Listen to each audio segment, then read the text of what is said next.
What's going on, guys? Welcome back to another episode of Rod Studios and Gatica Tattoo Studios. We have another special guest today, Mr. Jeremiah Smith. How's everybody doing? Smith, right? Yes. Okay, yeah. I was make sure it was right. I was trying to make sure. I was like, oh, Yeah. how you been, man? I've been doing good, man. Good. I have no complaints, man. Like, ain't no point in complaining. You know what I'm saying? Right. Yeah. Right. So, go ahead. What you been up to? Man, pretty much still fitness training clients, man. I'm actually I got a script for another role I have to take care of and get ready for. They got this film in the hands of a major, I guess, distributor or whatever for like major networks or something like that. Yeah. So that's like pretty much what I've been focusing on. In the meantime, working at Men's Warehouse, getting my styling, figuring out how to put colors and suits together as well, and just overall, man, really working on manhood. Okay. Yeah. Gotcha. So, tell us a little bit about yourself. Like, Oh man, I mean, shoot, I'm born and raised in Fayetteville. Born here, raised here, haven't left. Trying to leave, haven't. Trying to get out of here, haven't left.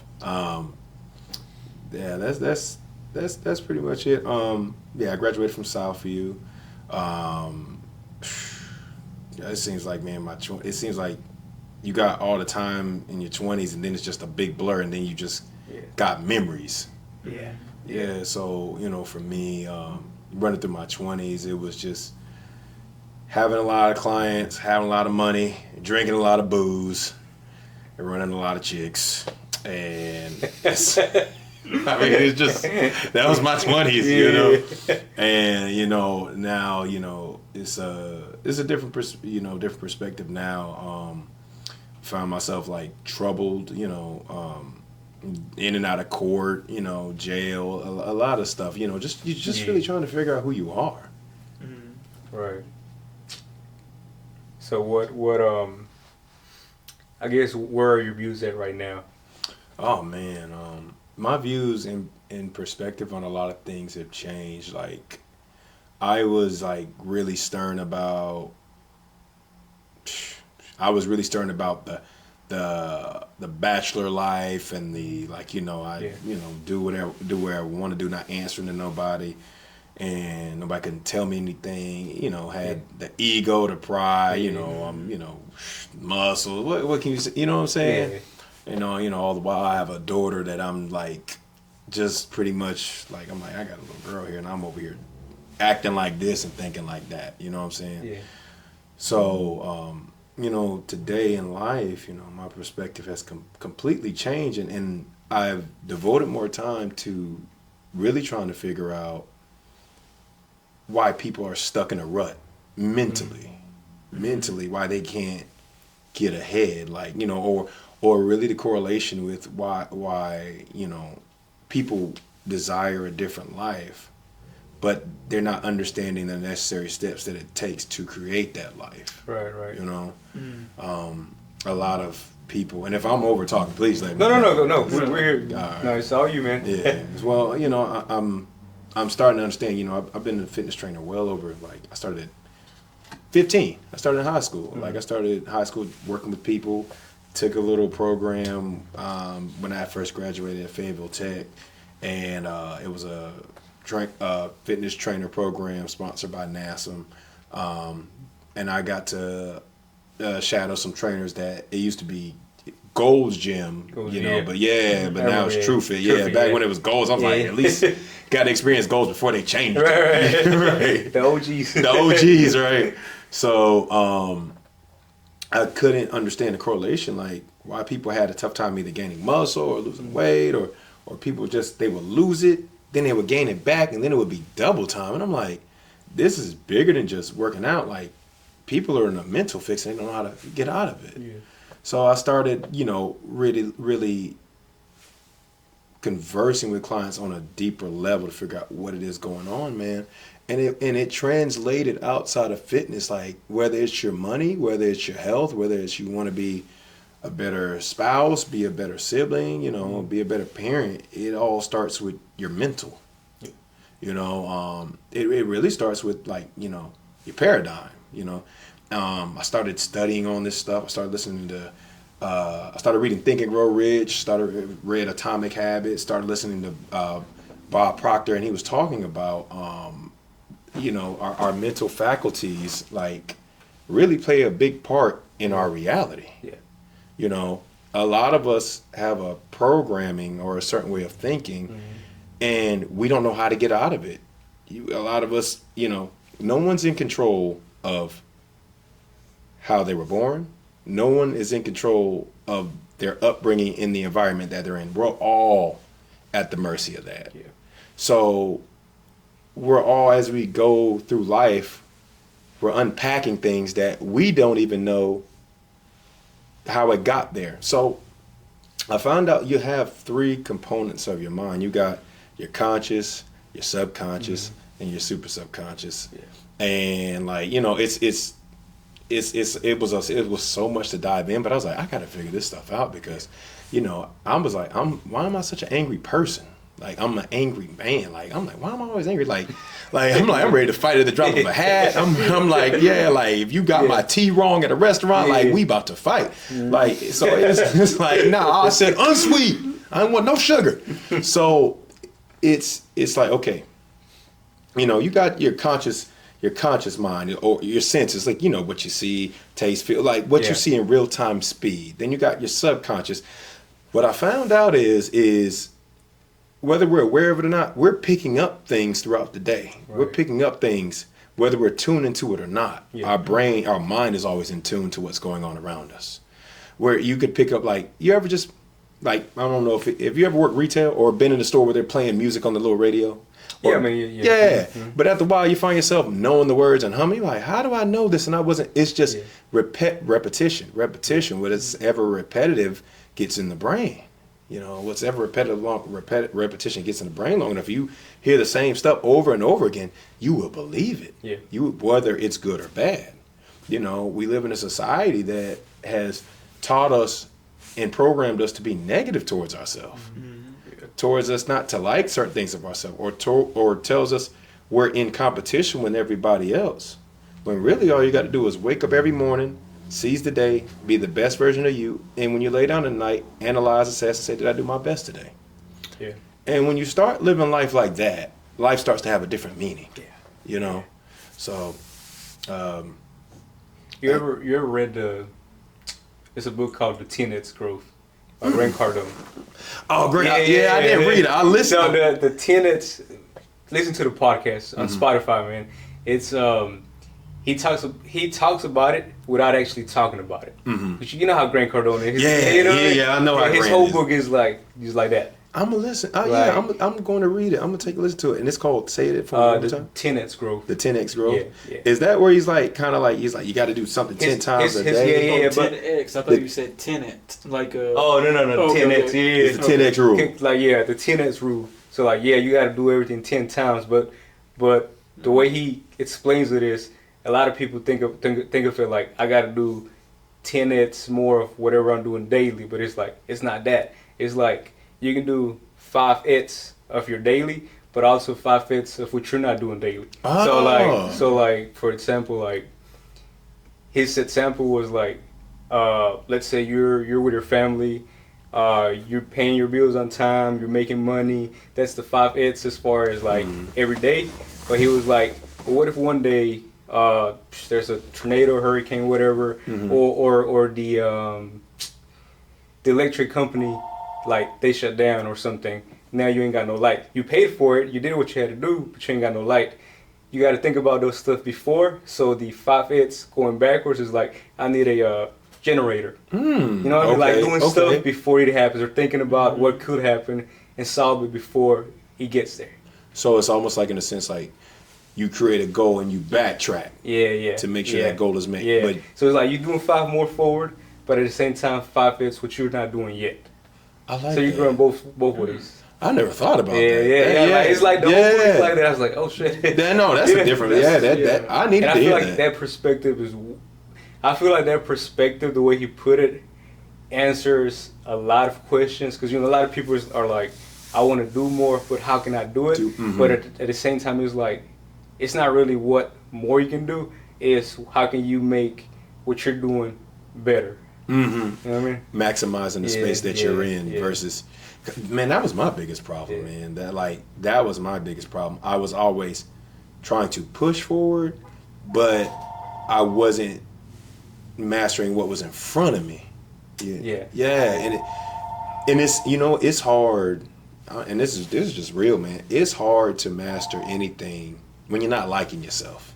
When you're not liking yourself, and when you are like, you just battling through mental things, whether it's from relationships or like failures as far as like jobs and growth.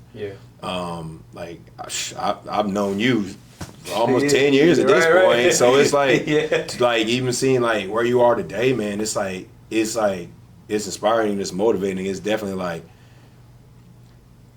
I used to have the mentality of like, oh, I need to push. Same. And it's like, it's not that I need to push, I just need to grow. It's like I need to grow. I need to. So, being a fitness trainer, you're sewing into so many people, you give it energy, any profession you do really, where if you're, a independent business owner, you're sewing into people in a way when you're giving them a service. You also have to speak with them, talk with them. Like in any profession, like you are a therapist to some degree when you're doing what you're doing for people. You're helping them out. You're talking to them while also providing service. And I've learned people do come see you for the service you provide, but they also come see you because you help them identify something within themselves that they can't see with others. And and when you have a way of impacting people's life to the capacity that, or a perspective they never even thought about, like that's a blessing, man. Like that's a blessing, man. Like, I was reading so many books on finance and knowledge, and I wanted a certain life, and I wanted to do so many things. But then I started to realize, I was like, wait a minute, I want to do all these things, but internally, am I equipped to handle what I want? Internally, what I'm asking for. Like, I want a bigger house, but I'm complaining about my rent now. Like, you know what I'm saying? You ready for that? Yeah, like I want a nicer car, but I'm like, yo, this payment a bit steep. Like, But my perspective in my 20s was, oh man, this is a lot. My perspective in my 30s now is, it costs to be the boss. And I think sometimes you gotta go through life and leave certain stuff to kind of help you elevate yourself to where you want to be. Because I think I think I told you whenever, because I was telling him whenever I had my house in Fayetteville, it got messed up. It had black mold, and I was actually sleeping at DSTQ for a while. During that time. But in a way, that was technically I was homeless, but in a way it was optional, because I could have drove to my mom's house and like 35, 40 minutes away, but at the same time I took it as like, how can I learn from this, grow from this, and I feel like it kind of prepared me for what I'm doing, everything that I'm doing now. It helped me be resourceful and take advantage of all my time and everything that's, instead of me thinking I need that, it's more like I got this, how can I make it work? I remember that. I remember that time period too, man. But you know what? That's the time when I was prepping. Yeah, I remember that. But you know what's crazy? You handled that with such grace, man. Like you put your game face on. Like, you might have been going through it. We couldn't tell. Like, nobody knew. Yeah, nobody knew, we couldn't tell. Like, I was just like, all you did, I was like, man, that couch must look comfortable. Like, that's all I thought every time. I was like, man, he must be tired from work. But, there's what I'm saying? Like, I learned, like, man, literally, I was in a situation early this year, man, and it was, we had a sudden notice we had to vacate the premises we were staying at, and me and my girl, we were applying for everywhere, man. This was back, man. This just happened back in March. And so we're trying to find a roof overhead. I can't make this up, man. It was like I don't know where everybody's spiritual beliefs is, but man, like God will show you He's real. You know what I'm saying? Yeah. And like we had a situation. I'm like, I cannot make this up. You'll find out how far you will be stretched or how far your capacity is to deal with something. We need to put a roof over your head. Yeah. Like for real. Like we had tried everywhere. They was just either they were taking too long with the process, or they were raising like the deposits. Like it's crazy out here in this economy right now. It really is. And you know, I'm not broke, but I'm not the wealthiest either. So we ended up finding this nice little condo that we had just found on some ads. So I went and checked it out. I was like, this can't even be real. But I was like, it's the last day. Like, I could not go home to my fiance. I could not go back to her at the house. We had to vacate and tell her, hey, I don't have nowhere for us to go. As a man, I could not take a no. Like, you know what I'm saying? And when you get into a mental space where it's like, no is not an option, like I have to succeed, I have to elevate, like I have to build this, like life rewards you differently when you remove the word no from your vocabulary. Yeah. Like, and you know, I ended up straight up going to landlord. I was like, hey, listen, man. And I was just, look, I was just so honest. I was like, listen, man, look, we have done it all, da da da da da da da. And you know, and it was just like, he was like, people can sense when like you're serious about life. Yeah. People can sense when you're serious about life. And when you're that driven about life, life will bless you in a way to where people will question how you have what you have. They'll want what you have, but don't understand the warfare you went through to get what you have. You know? And you know what I'm saying? You might want X, Y, and Z, but are you prepared to go through the mental stuff that I went through? And then if not, you should have several seats, preferably in the back, because it truly does. Not only does it's kind of like, it's like working out. Yeah. Yeah. It's really like you know what I'm saying? You got to grow bigger muscle. You got to go and work it, break down the muscle so it can come back stronger. Thus is us with our mental faculties. Like when you get to a place where everything is too sweet, too long, be aware. Like you got to. The only way is down after that. Yeah, the only way is down. It's like we live in a society now that that pushes education and knowledge, but something us as human beings we're lacking very much today is awareness. Awareness of where we are currently. Awareness of how am I. Awareness of what I got going on. Awareness, weakness of attention, and poverty of thought. I would probably say is the main three things that are why us as a culture, we're not moving forward. It's not a black thing. It's not a white thing. It's not a female thing. It's a male thing. It's either a lazy thing or it's a constructive thing. So like if you remove all the spaces that divide us as human beings, if you cut our wrist, at the end of the day, we all bleed red. If you take a fire and put us in it, we're all going to turn to ashes, right? We all got the same skeletal structure. We all bleed the same blood. So why aren't we, as a society, doing more to help one another? There's too many walls. There's too many dividers, and it's like it's separating to the haves and the have-nots. It's separate. Either you got it or you don't. Either you're gonna do it or you're not. Well, maybe it's not that this person doesn't want to do it. It's maybe that they don't know how. And it's crazy. I have learned sometimes my blessings are withheld simply because I have the knowledge to point someone else in the right direction, and I choose not to do it because I'm so focused on me and so focused on getting further ahead and how can I push it or how can I look better to other people. Like the millionaire is no different than the guy picking food out of the trash can. They just made different decisions. And the millionaire is one decision away from being the guy in the trash can. The guy in the trash can is one decision away from being the guy with millions, you know? So, Yeah. I get a little out there. I'm sorry.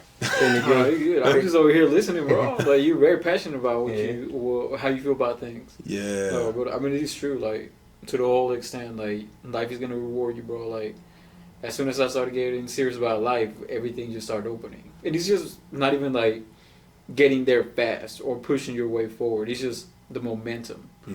Because every day I wake up, I read my Bible every day, and I try to do three things. One would be for my family, one for my business, one for my personal thing. And doing those three things is already making me move forward. Yeah, every day. So that's the way I see life, and that's my approach on it right now. Yeah. I totally agree with that tenfold. You know, there's three components spiritually. You got spiritual, mental, physical. If you're incomplete in any area, it's gonna affect your overall life. Mentally, you got to be grounded. Spiritually, you have to be grounded. Physically, you have to be healthy. You know, and I'll be real. You know, I found when I stopped reading my Bible, I saw literally everything just got gloomy. It seemed like there was no vision. I was moving every day, but it just felt like I was a hamster on a wheel. Like, you know what I'm saying? Like, if you take the spiritual component out of it, I'm sorry, you can have millions of dollars, but if you're poor in your spirit and poor in your soul, you don't have anything. You really don't. You just got materials. That's it. I think right now, the only reason I'm poor is because there's some things I need to work on, and God's not going to bless me until I fix them. And I don't know what it is, but I'm learning my lesson. Oh, dude, I'm learning my lesson right now. Like, what? That's why we're not rich yet, bro. Yeah. It's crazy. Well, the thing I've learned too, I was like, you know, people are always grateful for the doors he opens. I'm grateful for the doors that he shuts. Yes.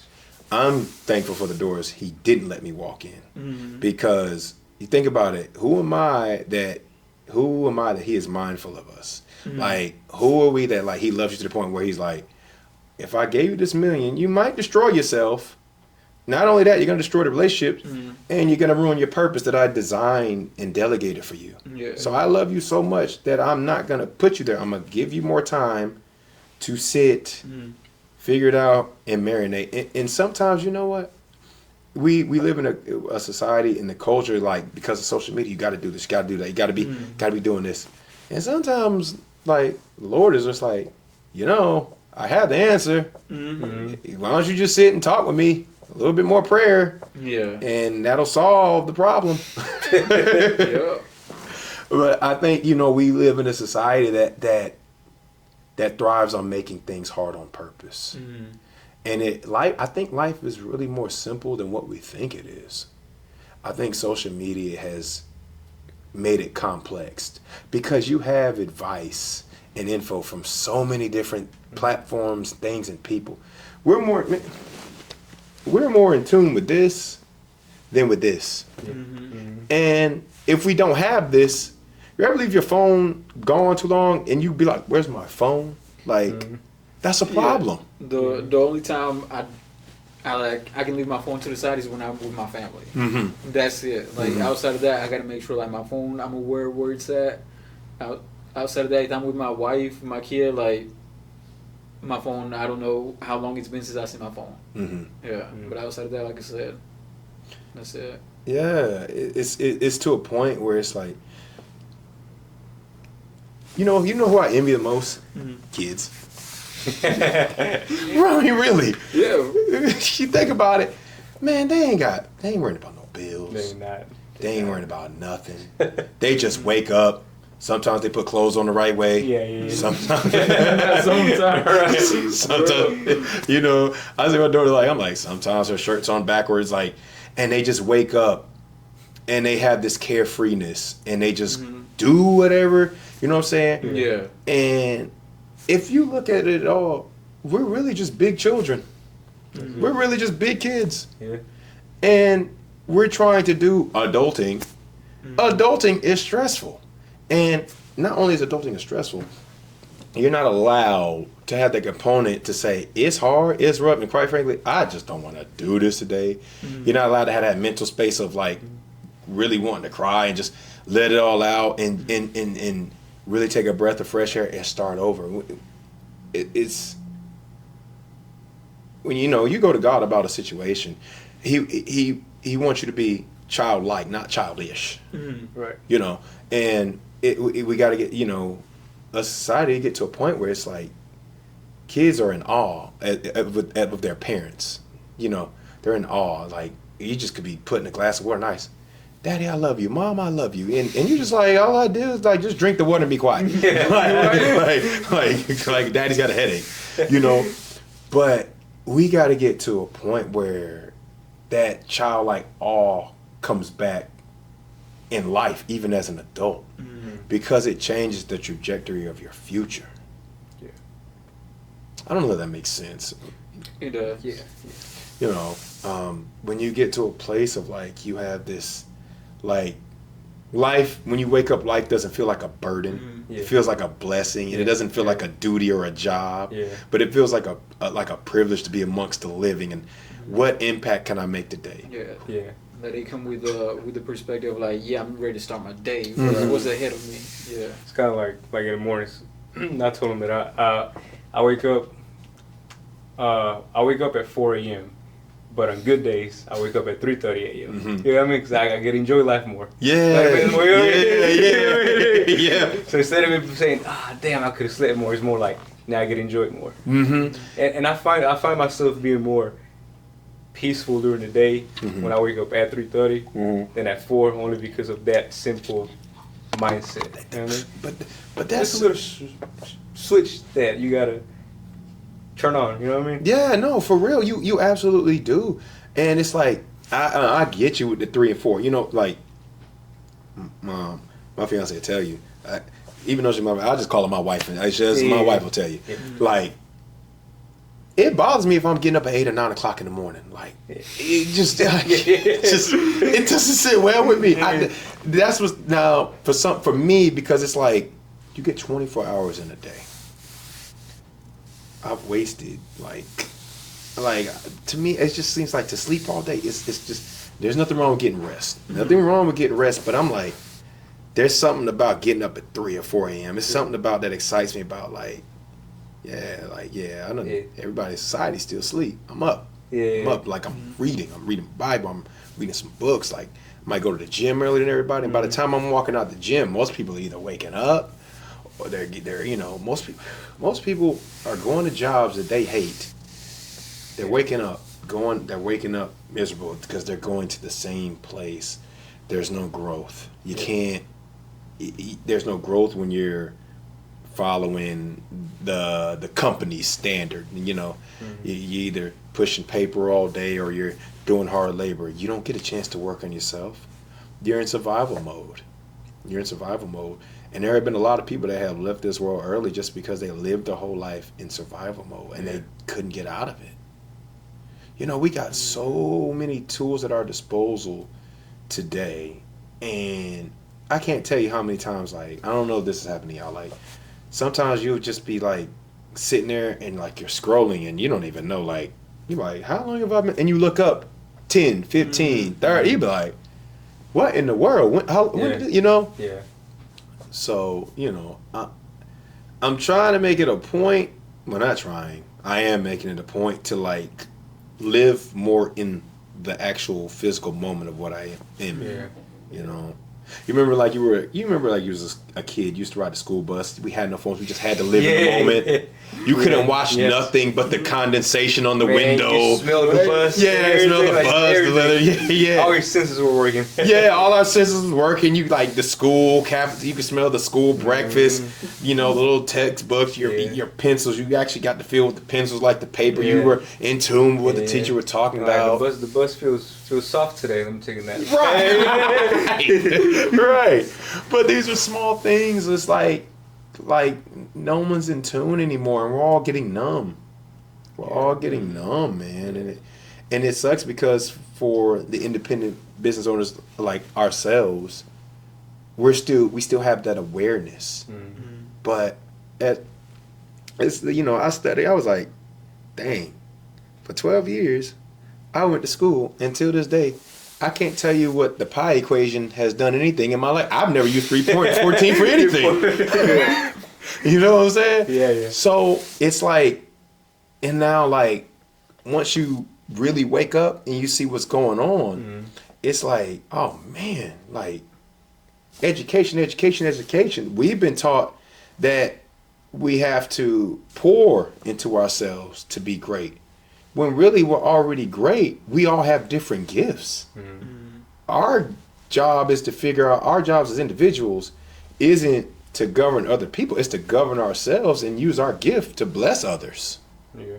You know? Yeah. I'm sorry, I'm just No, go ahead. yeah, so it's our job like to find out what are my gifts. What special abilities I used to love watching Justice League because everybody had like different powers, right? Yeah. But they always made episodes unique for a certain superhero because their powers came in handy for that specific situation. Yeah. And that's what I thought was so dope. Like, I can't do what you do. You can't do what I do. But what you do may save the day because my gift may be insufficient for what it's called for to be saved in this day. So, like, our job isn't to govern man, it's to govern ourselves and be a blessing to humanity as a whole. And once I started changing, it made me change the way I see people. It made me change the way I thought. Because you remember I used to do security with Kadeem. Yeah. Oh. Oh, man, I love it. Shout out K-Dot. I love you, man. But Kadeem will pull some bear mace on somebody in a heartbeat. He will pull some bear spray out, but I gave you 3. I gave you 3 warnings. 2 are gone. So,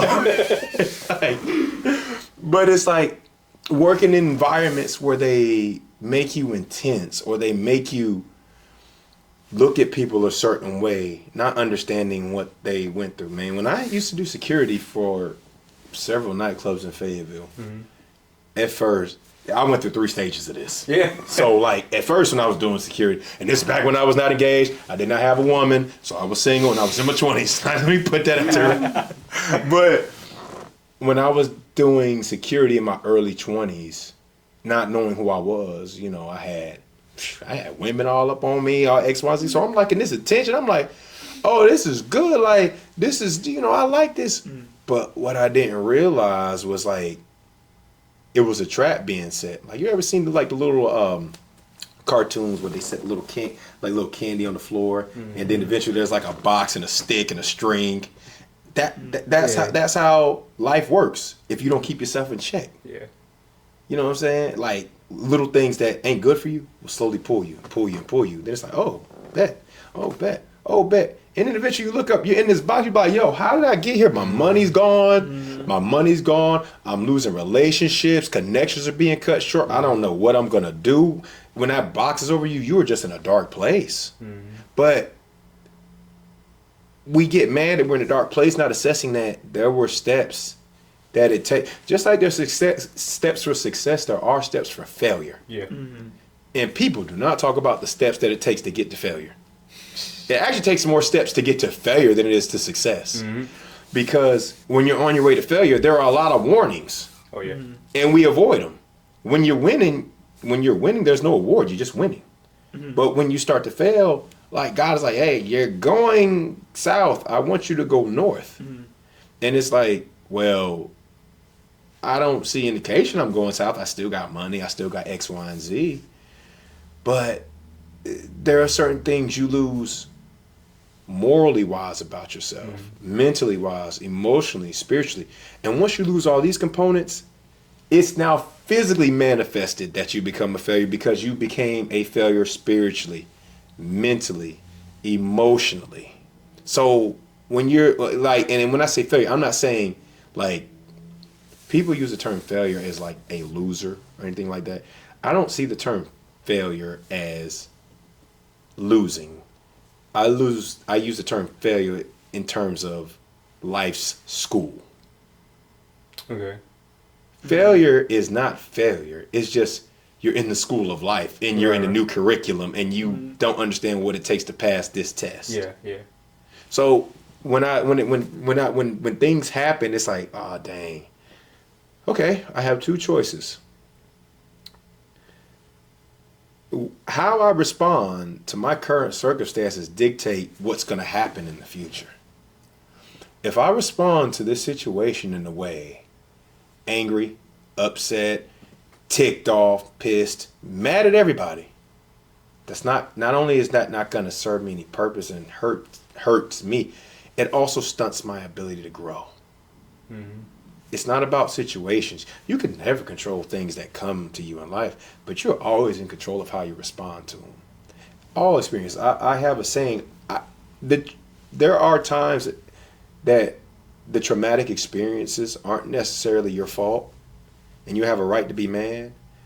The traumatic experiences may not be your fault, but healing is always your responsibility. It is. That reminds me of something. I always enjoy watching, like, they weren't podcasts back then, but they were more like the Grant Cardones and the Eric Thomas and all that. Mm-hmm. Something they always said that stuck to me was like, kind of like what you said. You don't control who your parents are, how you grow up, et cetera, et cetera. Mm-hmm. But once you hit 18, that's all on you. You can't blame your parents. You can't blame nobody else. You're grown now. You know what I mean? Yeah. Time to own up, basically. Well, it's like point back what you said, like, you know, when you had left your, you had a choice to go back to your mom's spot. Mm-hmm. But by you sticking it out, look at where you are today. Like, we don't realize, like, you know what I'm saying? Like, I love my parents, but I was petrified at the thought of moving back home. Like, I was just like, I can't do it. I love my mom and my dad, but I was like, no, I can't do it. Yeah. It's like being in the military. I'm like, I can't do it. And then there's two, like, us being men, like, I had a problem. I was always shifting the blame. But, you know, when I was in relationships, I was like, oh, well, she didn't do this, or my ex didn't do that, or had they did this, I would have done. And it's like, ultimately, I learned the greatest beauty of being a man is it is all on you. Mm-hmm. It is all on you, but that's a blessing. You have full control. You have full control. And when you're in right standings and you have full control, you'll have your sidekick or your partner, your wife, like, that can help you. Yeah. And I, like, today we live in a culture that really promotes, like, singleness and being divided and no unity, no marriage, none of that. Just live in the world, turn up, X, Y, and Z. That's chaos. I'm sorry, that's that. And as somebody that lived in chaos, those are steps to failure. Yeah, there's steps to failure. Steps to failure. If you want steps to failure, stay in the world and operate as the world does. Mm-hmm. The world don't play fair. You know, in the scripture standpoint, it says, you know, he sets us apart. It's for a reason. You know, you're a light on the hill that cannot be hidden. That's why, like, you guys go into certain places, people gravitate towards you. And you're like, I didn't do nothing. I'm just existing. Yeah. Well, it's not that you're just existing. It's what's on the inside of you that's existing. Mm-hmm. You know what I'm saying? You're a lighthouse. Like, it's literally like you have a SOS written on your forehead. Like, and that is a save our souls. You know what I'm saying? But, like, you have a light to you. You have that component to you that, you know how powerful it is to know you can change somebody's day just by speaking words to them? It's powerful. Yeah, we take something that small for granted, but, like, you guys have the ability, like, to change somebody's perspective on life by just having somebody sit here and talk and make them realize, like, what I say is worthwhile. What I say can make an impact. What I say does make a difference. Mm-hmm. I've learned my job is not to figure out how I've impacted them. It's just to impact them. Mm-hmm. Mm-hmm. And, you know, I found myself in the course of my 20s, like, being my anger caused me to lose a lot of opportunities, and I couldn't figure out where a lot of this anger or animosity was stemming from. You know, we're often taught, you know, guys in our 20s, everybody has different experiences, like, to, you know, women too, they're, you know, we're often taught, like, live your 20s, turn up, do all that, but at some point your 20s become your 30s. But you're in your 30s, but you still have the mentality of your 20s. Yeah. Mm-hmm. You go into your 40s. Now you're 10 years behind.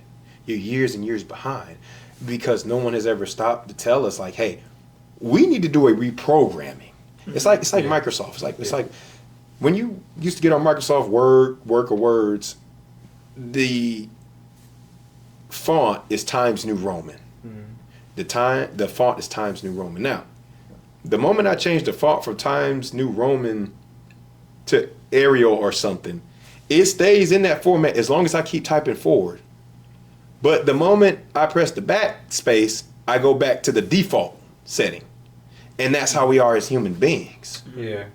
If we don't keep progressing, if we don't keep pouring into ourselves, not for the sake of trying to get ahead, looking or comparing with other people, but you should be pouring into yourself because you love yourself. Yeah. And I think one of the reasons why I didn't go back to my mom's house is because I'm a mama's boy. Like I'm the only boy, so I knew that if I went back, she would try to, in a way, treat me still like, like, oh, I take care of everything, blah blah kind of thing, and I didn't want that because I was just gonna go backwards instead of going forward, and I understood that I needed that experience to grow. Like sometimes you just got to go through it so you can actually know like what it's like, what's the process, how to get out of it, and how to continue to grow. Like something I told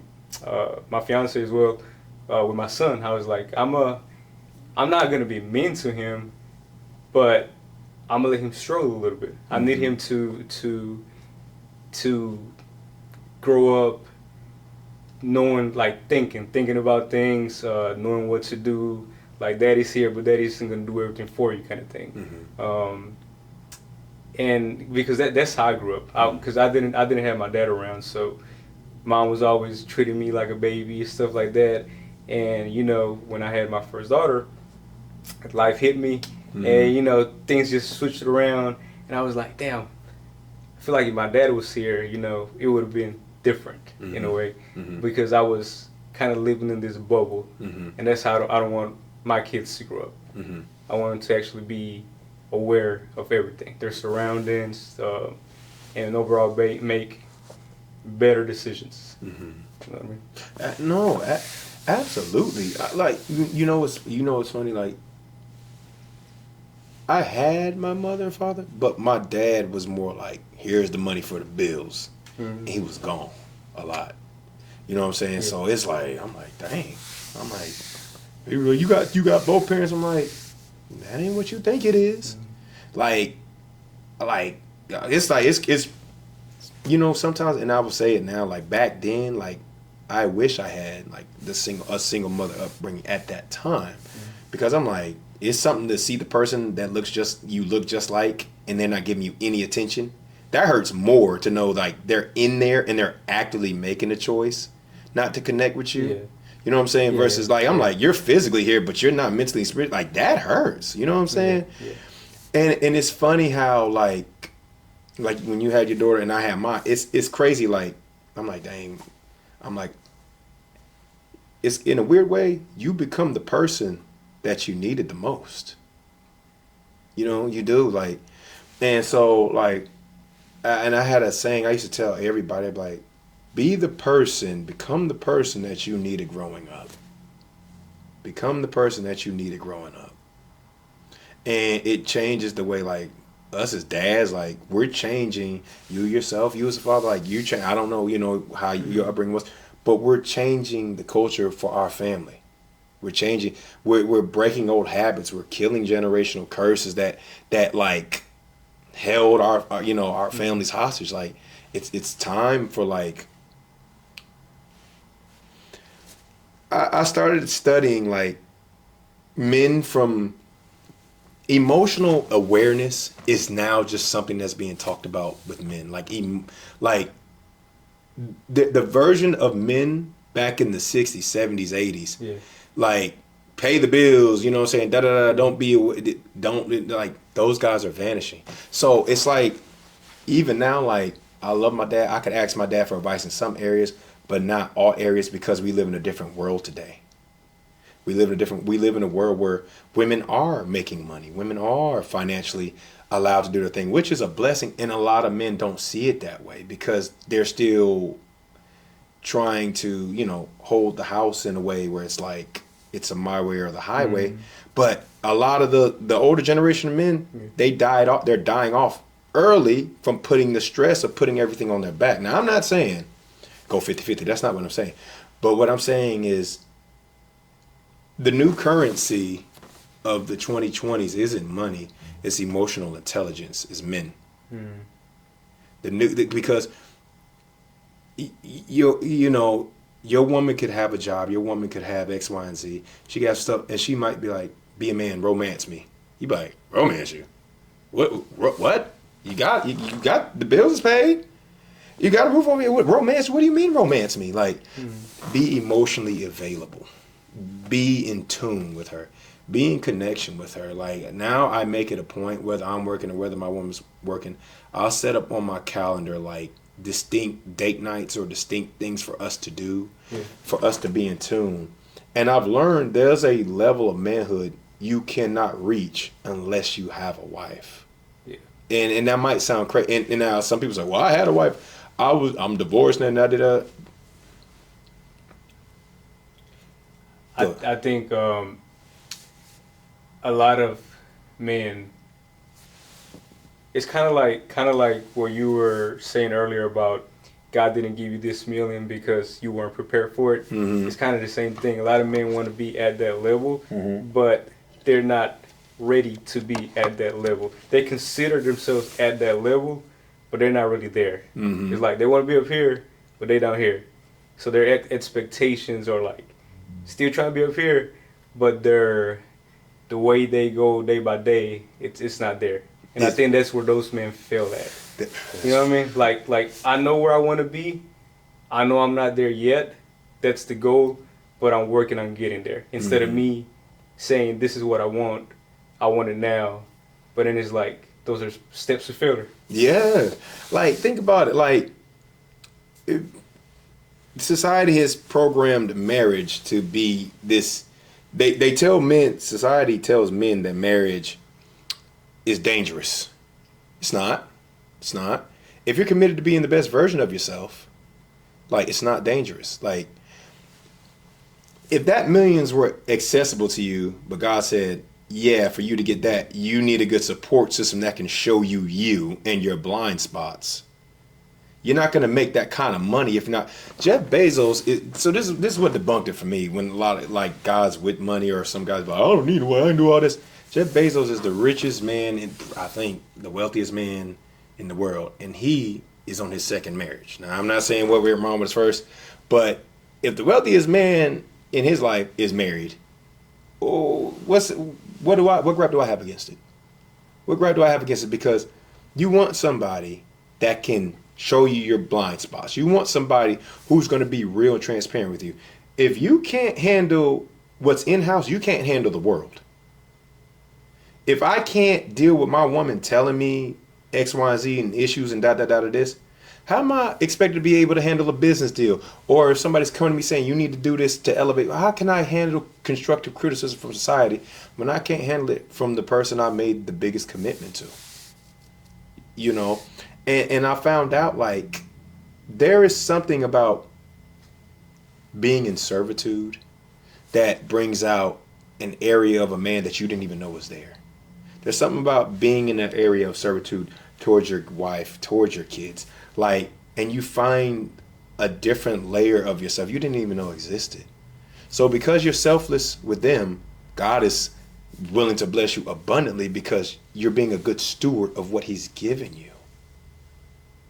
You know, that's just, and I'm finding that out. Like, I personally had went through a rift because my finances was funny. I was being a prick at times, you know what I'm saying? Like, you know, with certain things. And she's just like, hey, I'm here to help. I'm here to support. And I'm like, I found myself. Have you ever gotten back in independent mode while still having a partner? Like, you can find yourself getting into flight or fight mode or independent mode, feeling like, I got to do this. I got to come up, this. And sometimes the person sitting next to you, like, has it all together. I'll be real. Like, I'll keep real. Like, Like sometimes I'm not the easiest dude to deal with. And sometimes I'd be like, I think my woman can get a prayer through quicker than me. Cause sometimes mentally I'll be flying off my rocker. like when you think of like everything you got to do in the day, like it's just a blessing that I don't short circuit. You know what I'm saying? And it be the small things that just triculate and add up. Yeah. And then you come home, there's like a cup out, and you done just blew your top, and I'm like, it's not the cup, it's everything else that led up to it. Right. But yeah. I think it comes from that whole thing of we can't take no.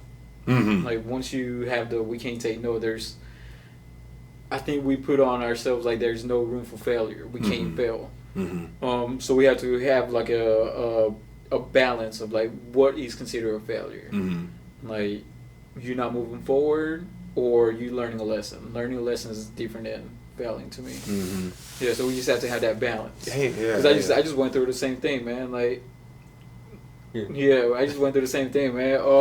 So I'm gonna go ahead and put my business out. I just got a DUI, and I was like, leading up to it, I was like, I gotta go to court. I gotta do this. I gotta do that. I gotta do this. Yeah. So everything else was like, well, now everything else was, I don't want to say triggering me, but it was bothering me. And then I was like, you know what? Life is good. Everything's good. Like I know I'm moving forward. I need to have a plan of action because now I can't drive. I have a 7-month-old. So this and that. So once I got all that situated, I was like, all right, now I'm level-headed. And my wife's been very supportive. Like she's like, yeah, I got you, whatever you need. But yeah, don't drink and drive. It's bad.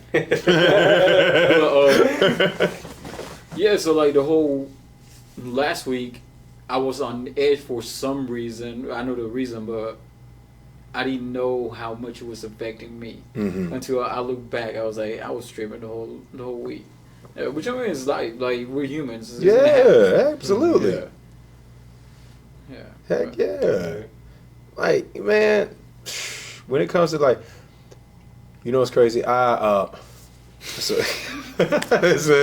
gonna be real. Like, a lot of people don't know. So like years ago, me and my child's mother, we're no longer together. I had caught a felony. I caught a felony charge. It was an ugly charge. And I didn't do it. And that's the crazy part. Like, I'm like, at the time, I was like, well, dawg. I'm like, if I knew I was going to get my life effect like this, man, but no, I'm joking. But I had got charged with like some kind of, it was an assault charge. It was an ugly charge. I was joining the Air Force. It completely changed my life. And a lot of people have no clue, but I'm a felon. I'm a felon. But I had a choice to make. In that moment. It was like, well, I'm not in jail. I'm not incarcerated. I took a plea because I didn't know anything about court. Never been in trouble. I got a public defender, and I should have paid for an attorney. Lord, I'm gonna get it scratched off at some point. But there's a part of me that keeps it there because I don't want people making excuses. As crazy as that sounds, like, you know what I'm saying? As much as like I want to get rid of it. I've been in court. I did this. So what? I've been in there. That didn't stop me from being successful. That didn't stop anything. At the end of the day, you know what starts to keep me level too? I was like, this might sound crazy. 100 years from now, none of us will be here. 100 years from now, we'll all be deceased. So why am I putting so much energy into stressing systems that are put in place designed to take me off my rocker, designed to, you know what I'm saying? Designed, like, you got the court system, you got finance system. There's so many systems that are set up to keep human beings mentally and emotionally stressed out. Yeah. So, like, you know, like, as somebody that was in and out of court and going through that and doing all that, and shoot, I tell you what, I might not have liked that DUI charge, but I tell you what, there's somebody who caught a DUI and killed somebody, and they're sitting in prison wishing they. So, you know, there's this quote, and it's like, I met a man who was complaining about not having shoes until he met a man who didn't have any feet. I just came across that phrase yesterday night. Really? Yeah. What? Yeah. Yeah, so hey. Yeah, man, there's somebody always doing worse. Always doing worst situation. Always. The crazy thing is sometimes you might complain about something, but the person who was in the worst situation is now in a way better situation than you were. The only difference was that they didn't complain, but you did. Yeah. Sometimes it ain't the test, it's how you communicating with the test. I used to pray about God deliver me from a situation. I stopped praying like that. I stopped doing that. I no longer ask to be delivered out of a situation. Deliver my mind in the midst of a situation. Mm-hmm. Change my thinking, change my perspective with what I'm going through. Mm-hmm. If the storm ain't gonna stop, that's fine. But at least give me a boat, a paddle, to let me maneuver through, and a compass to figure out how to maneuver through this. You know what I'm saying? Yeah. And like you said, it goes back to what you said. Like, I learned stress leaves when you immediately develop a plan for anything that happens. Yeah. I started noticing that, like, I was no longer stressed out when I had an immediate action and plan to deal with whatever I got to deal with. And, you know, it may, the plan, you know, it may not go precise. Timing with certain things may be a little longer. But as long as you have a plan drawn out, you'll find yourself being at peace. The scripture says, write the vision and make it plain. Mm-hmm. Right? You gotta, we gotta write it down. Whatever your plan is, you got to write it. You gotta write it, and stick to it every day. Yeah. Stick to it every day. I was, you know, in the book Atomic Habits, it was just like, you know, 1% better. Like you even said, just day to day, 1% better makes a big difference. Like 1% doesn't seem like much, but if you look over 365 days of 1% growth, like you'll be mountains ahead. And I find out too, like me being a business owner, like I have moments where it's like I'm like staggering and I'm doing the bare minimum, and all of a sudden I'll have a week where I'm just like putting out content. I'm doing all the boom, boom, boom, boom, boom, boom, boom, and then I'll have another week I don't want to do it no more. So you got to put systems. Yeah. Well, even then, if I just did a little bit every day, it'd make it easier versus just trying to put. And it's like going in the gym. You ain't been in there in like, you ain't been in the gym in like weeks, and you go in there, you try to do chest, shoulders, arms, right. All in one day. Then you can't move for like 3 or 4 days. Man. Oh, I'm sorry I got to cut it right now. Got to head out in a little bit. No. You're good. Tell us where we can find you, like your social media. You can find me on Facebook, Jeremiah Smith. Instagram, Jeremiah Smith 910. Actor, fitness trainer. Tell them the movies. I've done. Make another podcast. We didn't even talk about that. Yeah, we didn't talk. We got to bring you in for part 2. Oh, right? Sure, yeah. I've done Spin the Block. Shout out to Barry Williams, and Not to Be Played With. Currently working on a new project with my boy Ronnie Allen. So I got a lot of things in motion, and prayerfully a lot of them come to pass. And we're trying to create a movie too. Hey, whatever y'all want to let me know, I got y'all. Whatever y'all need, I got y'all, man. Thank y'all. Bringing as the actor. Yeah, and hey, these guys are an absolute blessing. I'm so grateful and appreciative of the opportunity to be able to just speak, and not even just the content, but just to communicate. Yeah, man, it's been a while. I ain't seen you like. I know, right? What, a year now? It wasn't even like the usual conversation, right? Yeah, no, this is like a regular conversation. Yeah, we just went off, bro. Like he just went off. Yeah, I like the flowing conversation, man. Yeah, you need it though, man. Yeah, but he's an actor, y'all. Yeah. So.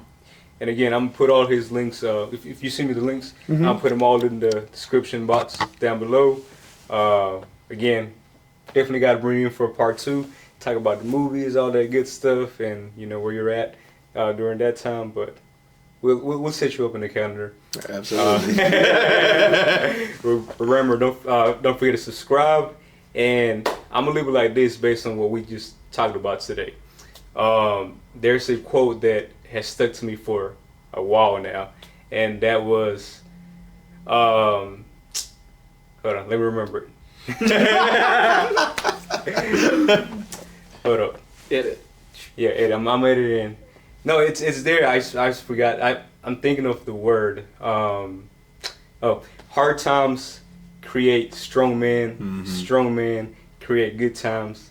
Easy times create weak men, and weak men create hard times. Thanks. So Oh, my bad. I'm gonna cut you off. But before I forget, something that I started doing whenever I forget something, right, is I start saying my ABCs because eventually you'll get to the word that starts with that letter. Oh, yeah, Yes. okay. I like that. I'm Yeah, gonna have so to do like that. Yeah, try it. ABC, yeah, it was A Yeah. B C D E F G H H I J K L L letter. I need to send out this letter. Yeah. I can't do that out loud because my daughter might be like A B C. Yeah.